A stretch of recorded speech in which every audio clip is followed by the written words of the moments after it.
Les fruits de l'invocation sont garantis par la grâce d'Allah. Une fois les conditions remplies, l'invocation apporte inéluctablement des retombées à l'invocateur.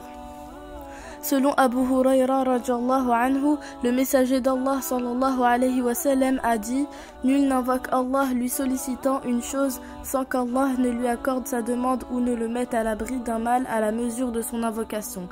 Et ce, tant qu'il ne sollicite rien d'illicite et ne demande point la rupture d'un lien de parenté. »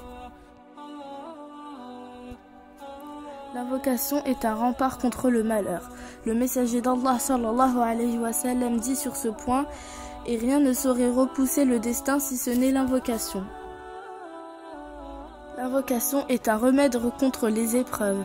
Le prophète sallallahu alayhi wa sallam a dit « Quiconque d'entre vous a accès à la porte de l'invocation aura eu accès aux portes de la miséricorde.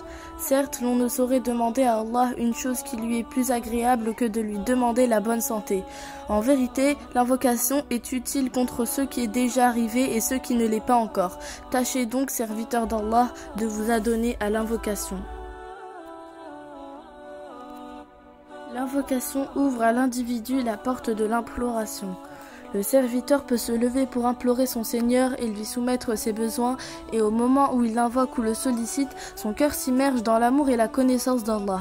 Sa servitude et sa soumission et sa louange intensive en sorte qu'il finit par oublier les demandes qu'il formulait.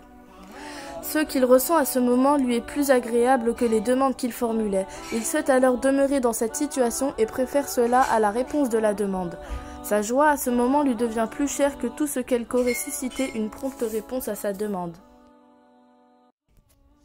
L'invocation favorise l'amour entre les musulmans. Lorsqu'un fidèle invoque Allah secrètement pour son coreligionnaire, Allah exauce cette invocation.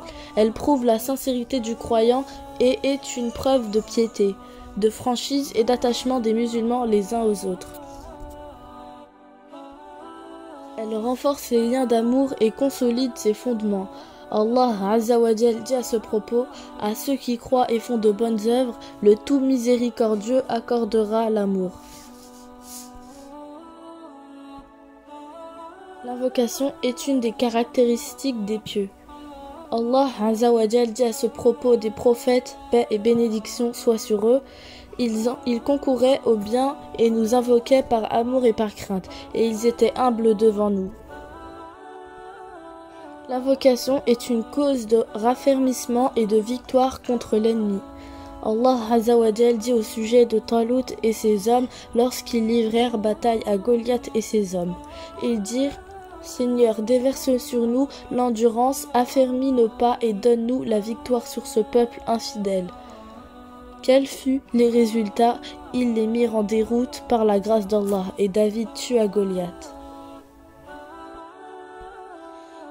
L'invocation est le recours des victimes d'injustice et le refuge des opprimés.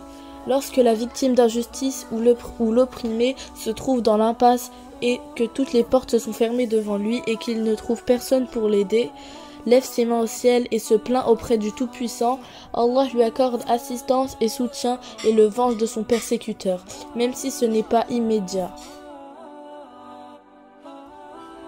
L'invocation est un signe de foi en Allah et une reconnaissance en sa seigneurie, sa divinité et ses noms et attributs. Il va sans dire que l'invocation du Seigneur par le serviteur implique sa foi en l'existence d'Allah et sa richesse, au fait qu'il est celui qui entend et celui qui voit tout, en sa générosité et sa miséricorde et son omnipotence, et au fait qu'il est le seul qui mérite d'être adoré.